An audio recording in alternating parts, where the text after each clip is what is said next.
Good morning, good morning, good morning, my lovely people in Stormiest World today. I am sitting out here on my deck. It is now 91 degrees, feeling like 103.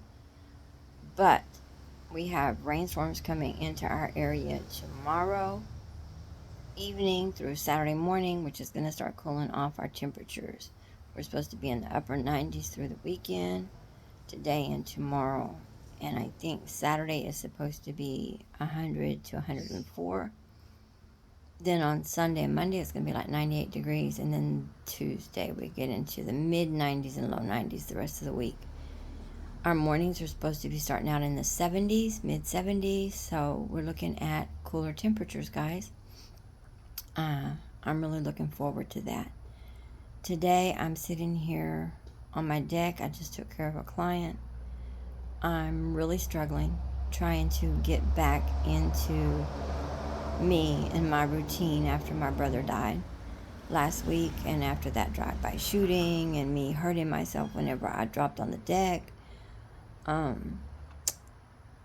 Everything. I've just been struggling, and the realization that I'm so fatigued came when I realized that Monday is my chemo infusion for my lupus.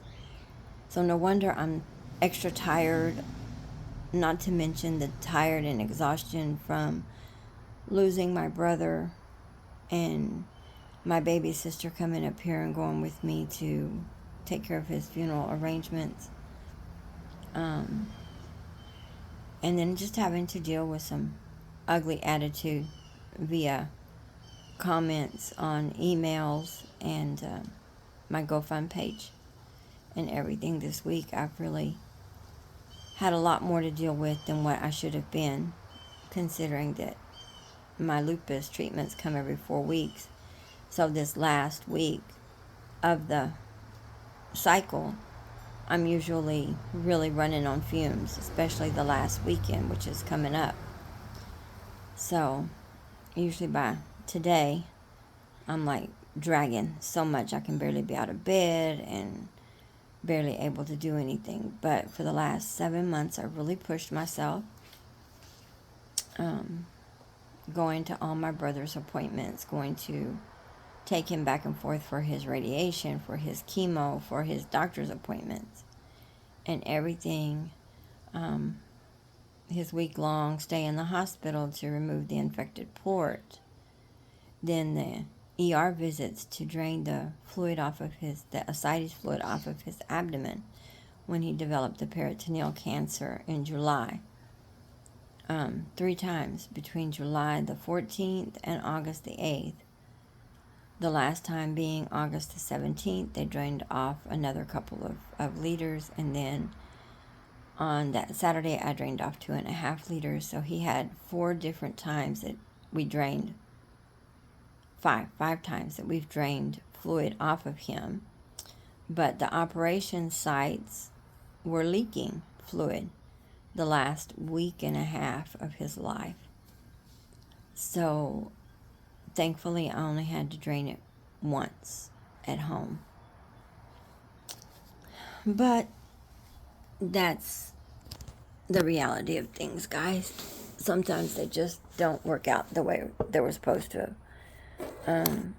The doctor had wanted them to place the tube, the catheter, it's called a abdominal pleuric catheter, on the 8th of August, and they didn't place it till the 17th of August. So that's why I only drained it here at home once after placement. My brother lived 3 weeks from the day that the doctor gave us weeks for him to live. That was on August the 9th, and my brother died on August the 30th, which were both on Wednesdays. His doctor was a wonderful doctor from July 14th, when he first came on board with my brother's treatments and plan of action, and he was wonderful the last month and a half of my brother's life. We got answers that we had been asking questions about for months. How long does he have to live? What is the prognosis? What are we looking at? And the doctors that were treating him before, especially the little female doctor, went on maternity leave. And she was sweet.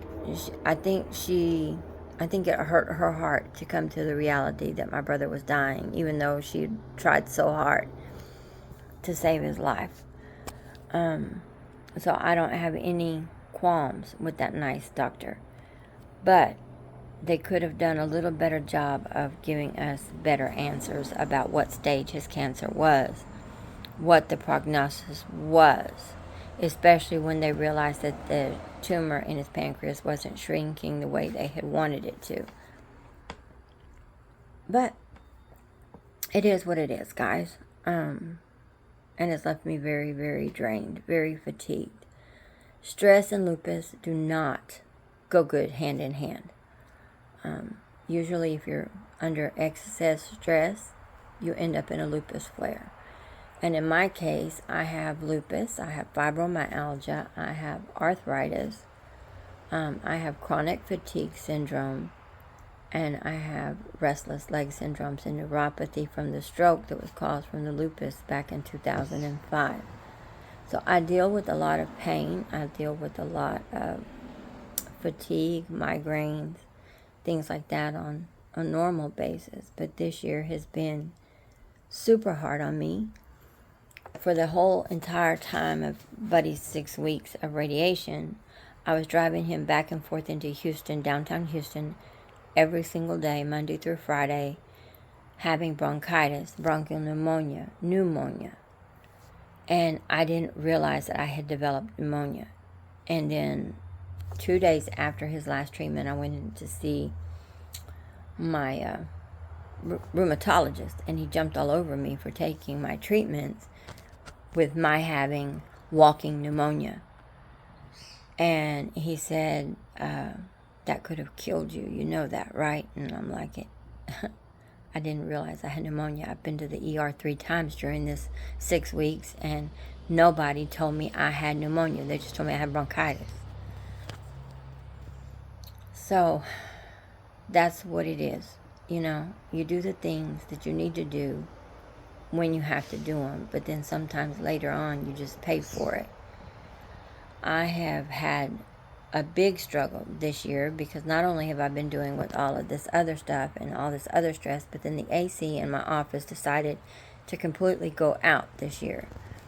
I think it developed a leak in the Freon hose outside at the unit outside. So therefore it was blowing warm air, not cold air in my office.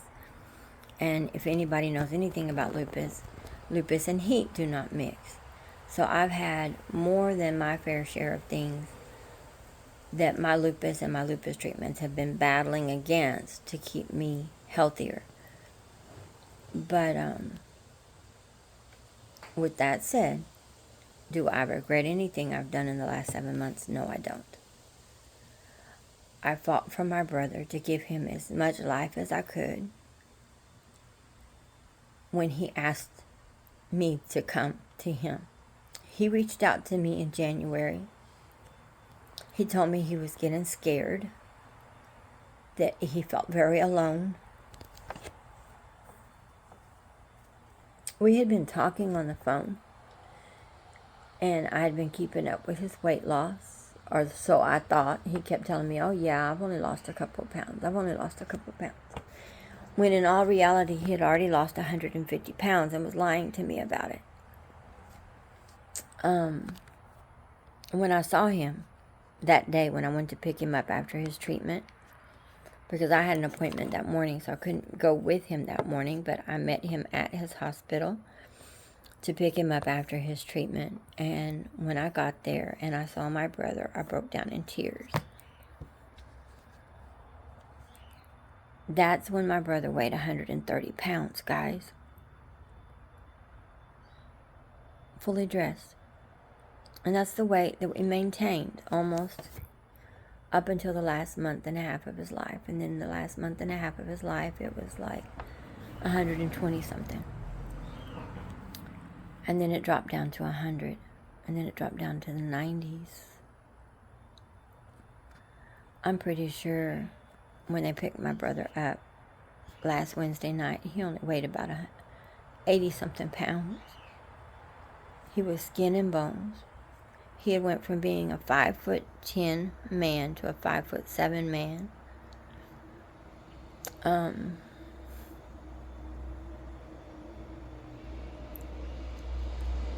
The thing that gets me through is my spiritual hope. Since I am a Jehovah's Witness, we believe in paradise on earth for eternity. We also believe that when a person goes to sleep in death, they are going to sleep in a very deep sleep, and they are in Jehovah's memory, and they will be awakened in paradise when he calls their name. So my brother and I talked about this because I am the only Jehovah's Witness in my biological family. And we talked about it, and he told me that he could see from the scriptures that what I was talking about was true. And that made me feel good because he no longer had a reason to worry and be scared of falling asleep. He knew that he'd be going to sleep for just a little while, because for them, they don't know how much time has passed between the time they go to sleep and the time they wake up. So, to me, that's comforting to me that I gave him that peace and security that he was hunting for before he passed away. I love my brother, and I cannot wait to see him and my parents and my grandparents and all my lovely aunts and uncles and great aunts and uncles and cousins, and even my niece Sandy, who passed away before my brother did. So it's me who has to endure to the end of this system of things, or as long as I have breath in my body in this system of things, so that I can get to paradise earth and I can greet them when they're all resurrected. There was a talk that was given a couple of months back, and the brother called it, what a happy family reunion that's going to be when we welcome back all of our dead loved ones. And so that hope is what's keeping me going. And I appreciate my husband so much, because even though him and my brother never really saw eye to eye before this year, they grew pretty close this year. I'm glad that my husband did not go against me when I made the decision to fight to get my brother moved into my house. That was the best decision I had ever made. Family members and my spiritual congregation know that my two babies that I've raised for 18 years are actually adopted by us as our children. Dustin is actually Sandy's little boy, my niece's little boy, so he is actually my biological great nephew, but he's my son because I've raised him. And our Destiny is a grandchild of mine that I have raised since day one. So she's my baby girl, and she calls me Mama.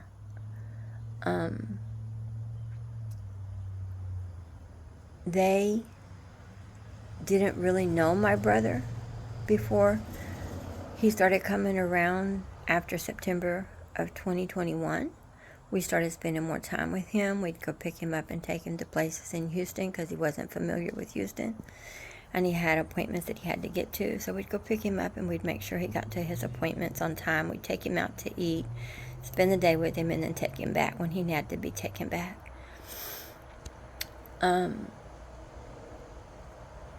So they got to know him a little bit, but they really got to know my brother when I moved him home with us this year. And they got to build a really nice, loving relationship with him. He teased them, he counted on them, he trusted them, and they, in turn, teased back. They would spend numerous hours watching Westerns with him My babies would go make him fried eggs and toast. My baby girl would make the fried eggs, and Dustin would make him toast on a comal, which is a griddle. And he'd put butter on the toast on both sides of the bread, and he'd toast it just like my brother said, to perfection. And so my brother would want 3 fried eggs and 2 pieces of toast, and he'd eat it every time. Some days he drank a glass of milk with it. Some days he wanted apple juice. Some days he wanted orange juice. But whatever it was, those kids gave him. If he wanted ice cream, they served him. If he wanted sandwiches, they made them. He wanted pancakes. Destiny made him pancakes. They waited on him hand and foot.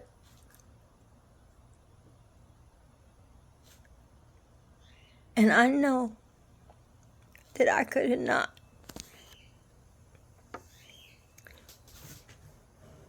have asked for my family to have done a better job accepting my brother into our home.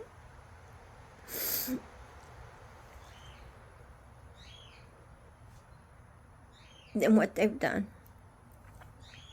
I will greatly appreciate that for the rest of my life. How they made him feel loved and wanted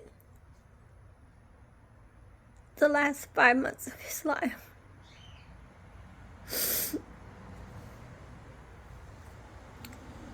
It was 6 months that he was here with us. March, April, May, June, July, August. 6 months he was here with us. And he learned what it's like to be in a family that loves him. He learned what it was like to have children around that cared and loved him. As you can see, guys, it's getting warm out here. My lupus is starting to flare its ugly little head. It's called a butterfly rash, because you can see the red butterfly right here. It's coming up my nose, down my nose, all on my cheeks. Sometimes it goes down into your chest too. But it's the heat. It's starting to get pretty warm out here. And the breeze died down. So it's not even breezy out here anymore. But my husband, he'd come home at night and he'd put on music in his truck, because my brother would be sitting out here and they would listen to music. My brother loved Kid Rock. And I was so worried that our neighbors would get upset because he was playing music pretty loud in the yard late at night. But thankfully, my neighbors never complained. But my husband, he tried so much to be a decent brother-in-law with my brother. And he wanted to take him fishing. He wanted to take him to go play pool. We took him to the movie theaters. We took him to go watch Avatar, the water, the new one that they had out this year. We took him to the movie theater. We watched that as a family. We took him out to restaurants that he wanted to go eat at, even though we knew he wouldn't be able to sit there very long and eat. Even though we knew he wouldn't be able to eat but just a couple of bites at a time. We'd take him anywhere he wanted to eat. We would get him anything he wanted to eat. And so I have no regrets, guys. No regrets at all. I took my brother and I got him good glasses. I got him a regular pair and a sunglasses pair. So for the last 6 months of his life, he had good eyesight. We bought him clothes.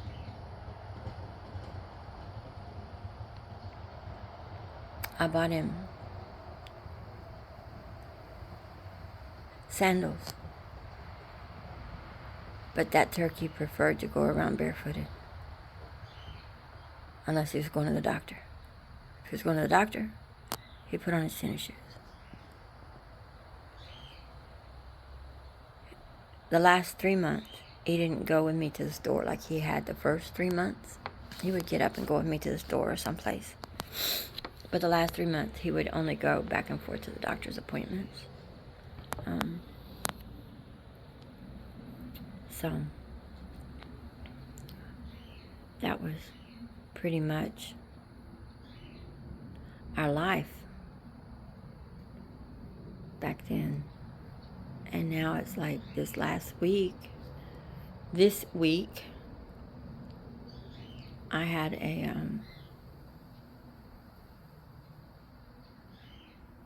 appointment Wednesday morning in Houston at my pain management doctor the morning that Buddy passed away in the evening. And this week I don't have any appointments, so I got to stay home this week. I don't have to go into Houston. But Monday I have to go into Houston for my chemo infusion for my lupus. And hopefully then after that I'll be able to get stronger and be healthier and get through each and every day. I'm sorry, guys. I'm getting thirsty out here in this heat. My coffee's gotten cold. I used to not drink cold coffee. But since my AC went out in my office, I'm drinking things a little bit cooler than I used to.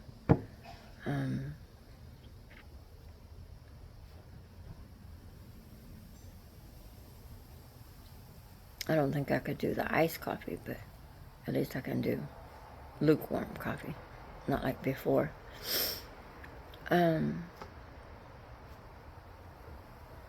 Life goes on. Today, my brother-in-law has a surgery to repair a bleed in his colon. So I'm keeping my baby sister Tana and her husband Martine in my prayers today, praying that they can fix everything and he can come home and have a speedy recovery, complete and speedy recovery.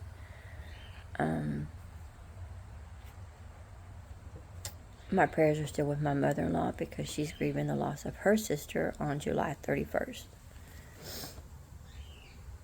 So we've been through a lot in the last couple of months. My husband has lost 2 aunts back to back, one from his father's side and one from his mother's side, and then now he's lost his brother-in-law. So I keep all of them in my prayers. I keep my sisters and all of our children in my prayers because they really miss their uncle. For some of them, my brother was one of the only father figures they ever known in their lives. And they are going to miss him a whole lot. I keep Elizabeth and his oldest daughter, Ashley, in my prayers each and every day. I keep his twins, Tabitha and David Ray, in my prayers every single day.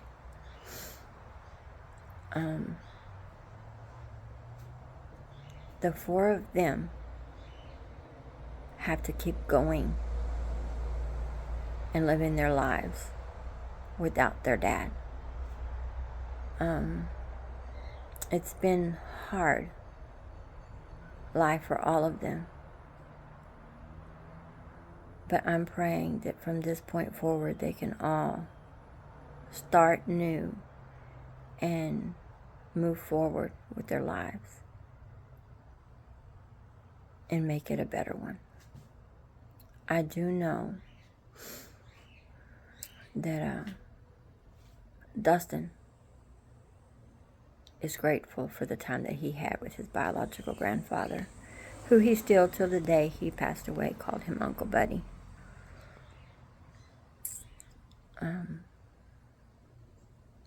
And the reason being is because he was Destiny's uncle. He's Christopher and Rita's uncle, so they all called him Uncle. So Dustin called him Uncle as well.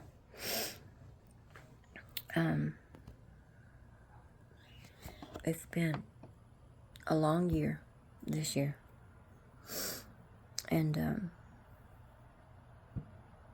I know I'm going to bounce back, guys.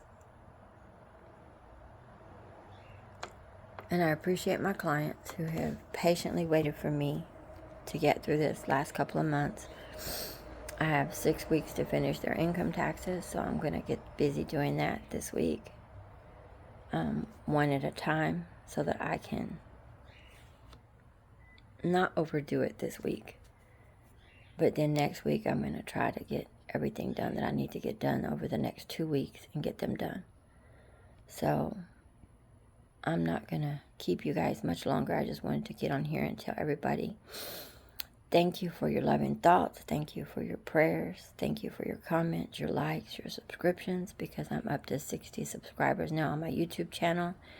And I think I have 16, 18 followers on my TikTok channel. So both are under the name Stormy's World. So I appreciate everybody following me. I appreciate everybody who donated on my GoFund page. And it is still up because I still have bills that I have to finish paying for him. I have things I have to do.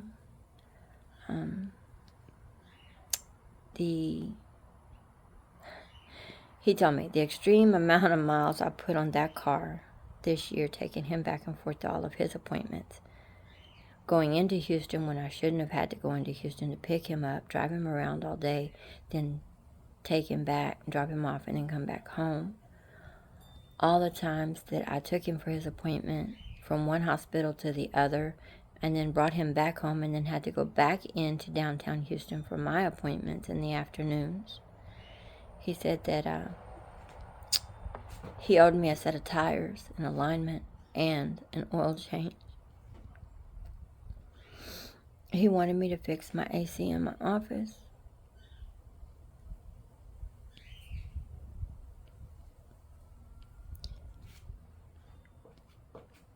And then the day he passed away, we lost our stove. Our stove I bought in 2015.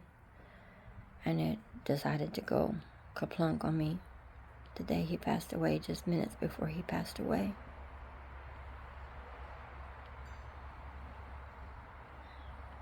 So there's a lot that I've had to do, and I haven't been working, keeping our bills paid with what little bit of money had been coming in from notaries here and there.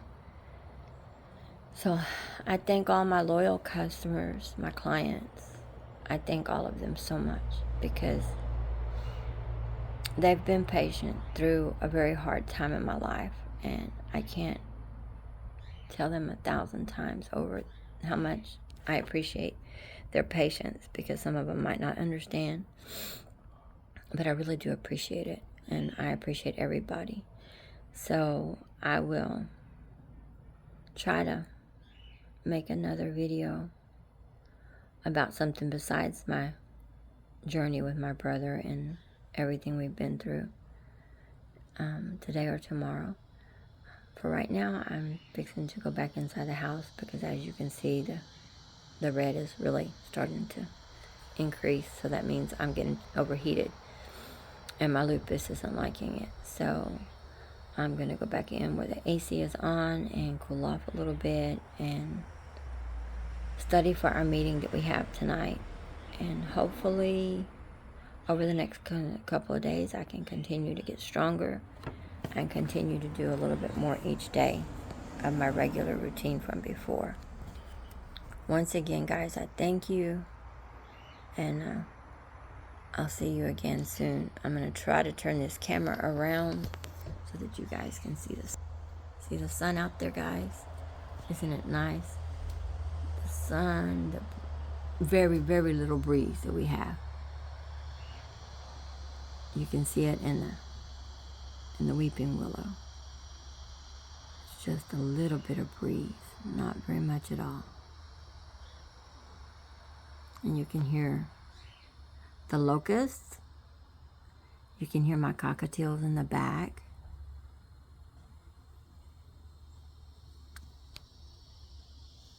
I don't know what else we can hear out there.